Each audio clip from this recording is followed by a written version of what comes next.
सिकंदर की कंपनी अचानक बिखरने लगी तो उसके भीतर गुस्सा और बेबसी एक साथ भड़क उठी। उसे विश्वास ही नहीं हो रहा था कि जिन इन्वेस्टर्स पर उसने भरोसा किया वही उसे छोड़कर भाग जाएंगे। फरीद हमदानी ने पहले ही चेतावनी दी थी कि ये लोग भरोसे के काबिल नहीं, लेकिन सिकंदर अपनी अकड़ में किसी की बात सुनने को तैयार ही नहीं था। अब जब सब खत्म हो गया तो उसने अपनी नाकामी का तीर अलीजे की तरफ मोड़ दिया। उसे लगता था कि उसकी ढाती किस्मत की वजह अलीजे और उसकी तरक्की करती कंपनी है। उधर फरीद हमदानी की वापसी के बाद अलीजे का बिजनेस रोज नई बुलंदियों को छू रहा था। वर्कर्स खुश थे, माहौल रौनक से भरा था और हमजा हर कदम पर साथ खड़ा था। ये सब देख देकर सिकंदर का दिल जलन से काला होता जा रहा था। एक रात वो अपने गुर्गों को बुलाकर दबे स्वर में कह बैठा कि अलीजे की कंपनी को आके हवाले कर दो, ताकि उसे एहसास हो सके कि दुश्मनी किससे मोल ली है। अगली सुबह फैक्ट्री के बाहर धुआं उठ रहा था। लोग भाग दौड़ में आग बुझा रहे थे और हमजा सदमे में खड़ा था। लेकिन अल्लाह का रहम हुआ, आगम फैली और सभी लोग सुरक्षित बच गए। फरीद हमदानी ने तुरंत पुलिस को शामिल किया। कुछ ही घंटों में सीसीटीवी, कॉल रिकॉर्ड और कई मजबूत सबूत सामने आ गए। पुलिस ने जब सिकंदर के घर दस्तक दी और उसे हथकड़ी लगाई तो घर वाले सन्न रह गए। सिकंदर चीखता रहा कि सब झूठ है, कोई सबूत नहीं। लेकिन फरीद साहब ने सख्त लहजे में कहा कि सच भी उनके पास है और सिकंदर की जिंदगी का काला अध्याय भी। तभी अलीजे उसके सामने आई, चेहरा कठोर, आंखों में दर्द की चमक और धीमी मगर धारदार आवाज में बोली, सिकंदर तुम पूछते थे मैं कौन हूँ, आज सुन लो, मैं अनुषा की छोटी बहन अलीजे हूँ। हाँ, उसी अनुषा की जिसे तुमने बर्बाद किया था। यह सुनते ही सिकंदर के पैरों तले जमीन खिसक गई। पुलिस उसे ले गई और उसकी आंखों में सिर्फ डर, पछतावा और हारी हुई जिंदगी रह गई। उसी दौरान घर को एक और बड़े तूफान का सामना करना पड़ा। FBI की टीम आकर अरमीन को गिरफ्तार कर गई। उसके नाम से चल रही NGO में काला धन, हवाला और फ्रॉड के पक्के सबूत मिले थे। अरमीन बार बार खुद को बेगुनाह बताती रही, लेकिन रिकॉर्ड उसके खिलाफ बोल चुका था। 2-3 दिन जेल की दीवारों ने उसे उसकी गलतियों का एहसास दिलाया। जमानत पर घर लौटे ही वह रोते हुए अलीजे के सामने गिर पड़ी और माफी मांगने लगी। अलीजे ने उसे संभाला और कहा, जो होना था हो गया, अब हम घर को फिर से जोड़ेंगे। सालों बाद घर में सुकून की हवा बहने लगी। निमरा और दैम के रिश्ते की बात आगे बढ़ी। लड़का शरीफ, पढ़ा लिखा और अच्छी फैमिली का था, सो सबने खुशी खुशी रिश्ता मंजूर कर लिया। निकाह के दिन घर खुशियों से महक रहा था। निमरा और दैम मुस्कुराते हुए नए जीवन की शुरुआत कर रहे थे। उधर जेल में सिकंदर एक कोने में टूटा सा बैठा था। कोर्ट का फैसला आया। तमाम सबूतों की बुनियाद पर उसे मौत की सजा सुना दी गई। उसके होंठों पर बस एक ही टूटे हुए शब्द आए, अनुषा, मुझे माफ कर दो। इस खबर के साथ ही अलीजे ने आंसू पोंछे, मुस्कुराई और हमजा ने उसके कंधे पर हाथ रखते हुए कहा, तुमने अपनी बहन का बदला भी लिया और इस घर को फिर से रोशनी भी दी। अलीजे ने धीमी मुस्कान के साथ जवाब दिया, यही अनुषा चाहती थी। हालात बिल्कुल नया मोड़ लेने वाले हैं। हमजा कभी सोच भी नहीं सकता था कि अरमीन बेगम उस हद तक चली जाएंगी कि उनके किए से उसके अपने बच्चे की जान चली जाएगी। सच्चाई सामने आने पर हमजा अंदर तक टूट जाता है और अपनी माँ से साफ कह देता है कि वह अलीजे को लेकर हमेशा के लिए इस घर से चला जाएगा। वह कहता है कि उसने हमेशा उनकी इज्जत की, कभी बदतमीजी नहीं की, लेकिन जो उन्होंने किया है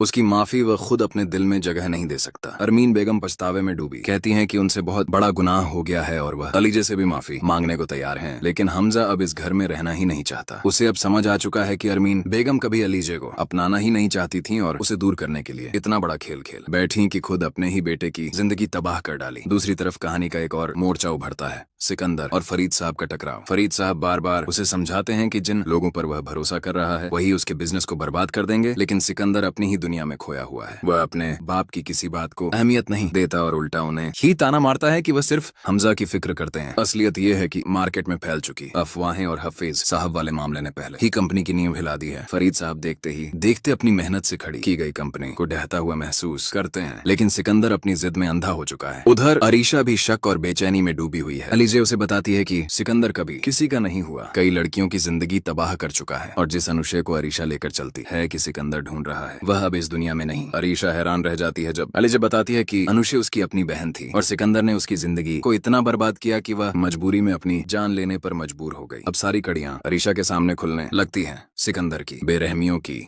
उसके ढोंग की और उस मुखौटे की जो वह मोहब्बत के नाम पर पहनता आया है। आने वाले एपिसोड में आप देखेंगे कि अरीशा जब यह सच जानती है तो वह अलीजे पर इल्जाम लगाती है कि वह सिर्फ सिकंदर को बर्बाद करने के लिए इस घर में आई थी और अलीजे भी बिना झिझक सच कबूल कर लेती है। वह कहती है कि उसका मकसद सिकंदर को उसकी करतूतों की सजा दिलवाना ही था, लेकिन साथ ही वह यह भी बताती है कि जिस इंसान पर अरीशा ने विश्वास किया वह कभी उसके लायक था ही नहीं। सिकंदर ने उसे सिर्फ इस्तेमाल किया, दिल से कभी अपनाया ही नहीं। और बस यहीं से कहानी एक ऐसे तूफान का रुख पकड़ने वाली है जो हर किरदार की जिंदगी को हमेशा के लिए बदल देगा।